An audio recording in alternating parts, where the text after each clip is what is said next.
Oi, pessoal. Meu nome é Letícia Mansur. Eu sou graduanda em Ciências Biológicas pela UFMG e hoje vou apresentar para vocês uma aula sobre câncer de mama, tipos histopatológicos e fator de risco, da matéria de Laboratório de Ensino e Patologia da professora Ellen Lima. Bom, o que é câncer? Câncer é um termo designado para doenças malignas que possuem em comum o crescimento excessivo e desordenado de células, ou seja, neoplasias malignas. O câncer de mama é o segundo tipo de câncer mais prevalente no mundo, atrás apenas do câncer de pulmão.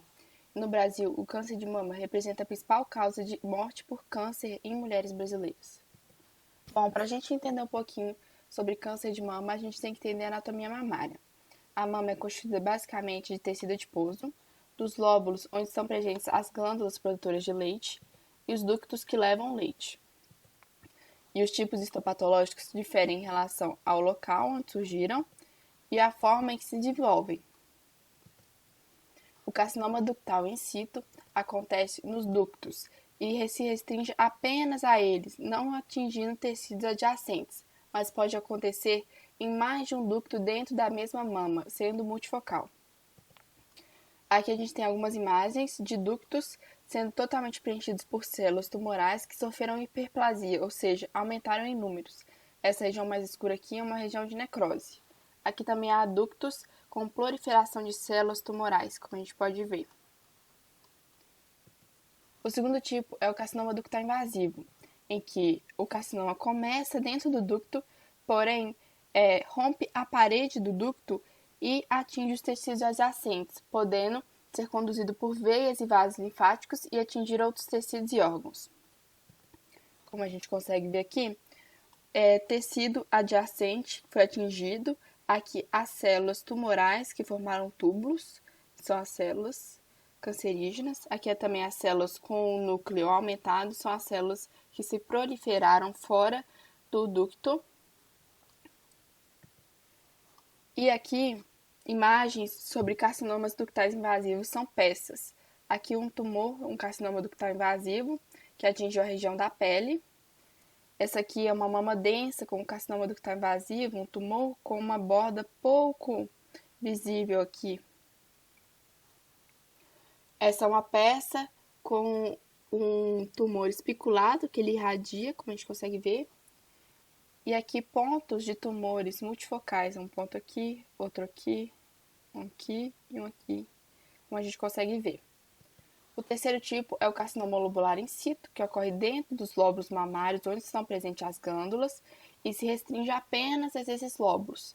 Mas também pode acontecer em mais de um lóbulo dentro da mesma mama. Como a gente pode ver aqui, o formato bem característico dos lóbulos, e esses lóbulos totalmente preenchidos por células tumorais. Nessa mesma imagem, a mesma coisa, ó. Os lóbulos totalmente preenchidos por células tumorais.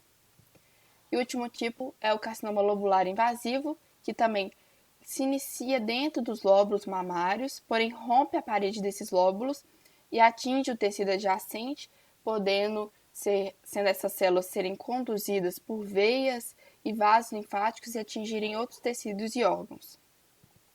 Como a gente consegue ver aqui, ó, um lóbulo totalmente preenchido, mas aqui do lado do tecido, com focos de células que proliferaram para fora do lóbulo. Aqui a mesma coisa, ó, focos de células que proliferaram para fora do lóbulo. Bom, também há outros tipos de carcinoma, como o carcinoma tubular, o medular, o mucinoso, o micropapilar, a doença de Paget, o carcinoma inflamatório e o metaplásico, mas esses são carcinomas menos comuns. E agora a gente vai falar dos tipos moleculares, pois também há uma divisão molecular que possui fator preditivo sobre o tratamento. Os tumores podem apresentar receptores de estrógeno e progesterona e assim terem uma grande chance de responderem bem ao tratamento hormonal, ou possuírem a expressão da proteína HER2, que responde ao tratamento de fármacos, como trastuzumab, também um anticorpo monoclonal humanizado específico para o receptor de superfície da proteína, e medicamentos como lapatinib. Bom, esses tipos moleculares são o luminal A, que são tumores que apresentam receptores de estrogênio e progesterona positivos, mas não apresentam a expressão da proteína HER2 e possuem crescimento mais lento. O luminal B, que também possui os receptores hormonais e expressa a proteína HER2, mas apresentam um crescimento acelerado. O tipo HER2, que não apresenta expressão dos receptores hormonais, mas tem a expressão da proteína HER2. O triplo negativo, que não possui nem expressão hormonal nem da proteína, sendo negativo para estrogênio, progesterona e HER2.